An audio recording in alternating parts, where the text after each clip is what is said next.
ulit from Sasan, diba? Today, I will perform medical hand washing. Performing medical hand washing. There are two ways we can perform hand hygiene. One way is using soap and water, and another way is through using an alcohol-based hand rub. So, when do you want to perform hand hygiene? You would also want to perform hand hygiene before and after patient care. After coming into contact with body fluids, offering wounds or touching something close to the patient like bedside table or hand railing on the bed, or after removing your gloves before eating and after using the bathroom. Now, according to CDC.gov guidelines or Center for Disease Control and Prevention, you would use soap and water when your hand is visibly dirty after known or suspected exposure to Clostridium difficile, which is CDIP. If your facility is experiencing an outbreak or higher endemic rates after known or suspected exposure to patients with infectious diarrhea during norovirus outbreaks. If exposure to Bacillus anthracis is suspected, or fruit-vicious anthrax, before eating and after using a restroom. So now, I'm going to demonstrate how to perform hand hygiene using soap and water. First, you need to gather your supply. Of course, we need some liquid soap. I have here a brush, and then stick, and then a paper towel or a towel. And of course, we're going to need also the water.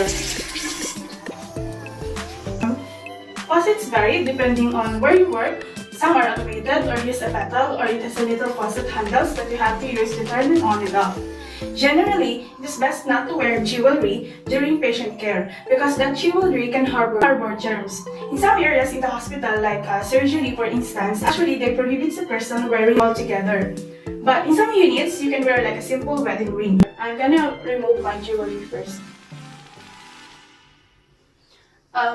Now, turn on the faucet for water. We want the water to be warm and not too hot because if it's too hot, it can dry our skin and that can cause you to get cracks on your skin that is uncomfortable for you. Be careful not to let your scrubs or anything touching the inside of the sink because it's very dirty and you'll become contaminated. Once the water is warm, wet your wrist and your hand, and be sure you have your hands lower than your elbow because we don't want the germs that are already on our dirt hands to travel up on our arms. Like this. After you wet your hands,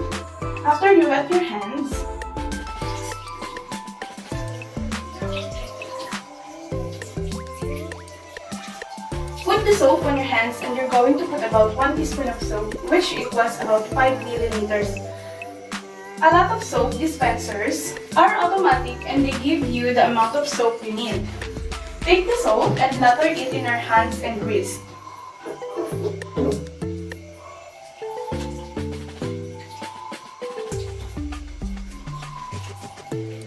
With the soap now, we want to scrub this up on our hands using circular motions. This is going to help remove those germs and the things that are sticking to our hands. Cover all the areas of the hands, especially those small crevices, because that's where the bacteria likes to hide. We're going to do this for 20 seconds.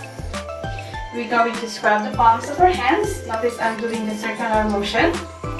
And then we're going to get back of our hands and do both using the circular motions.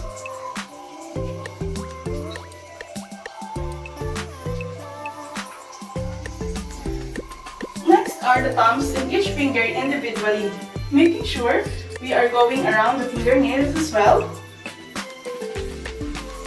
Okay.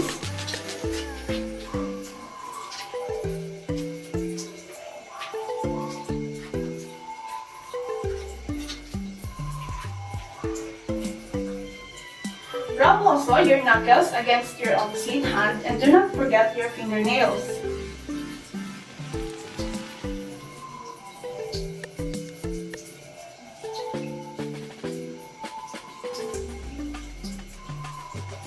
We want to wash also in between of our fingernails because again, germs love to hide in a little crevices that are hard to get. Pay attention to our fingernails.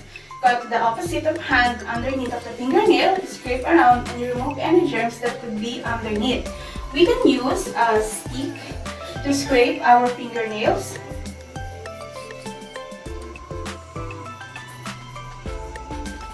Do this the same on the other hand.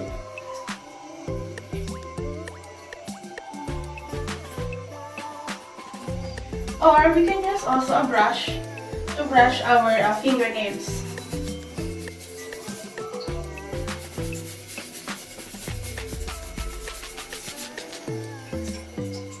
Now, next is we're going to get our wrist and go about 1 inch above the wrist as well. Now we are ready to rinse the soap off. Put our hands underneath the water and let the water go downward. We don't want it to get upward, down to the fingertips.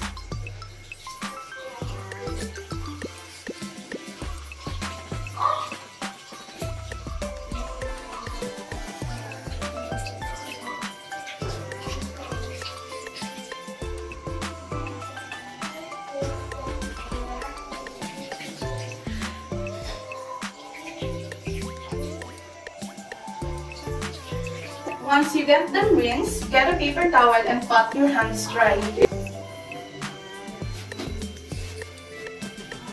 Do not scrub your hands with a paper towel because that can damage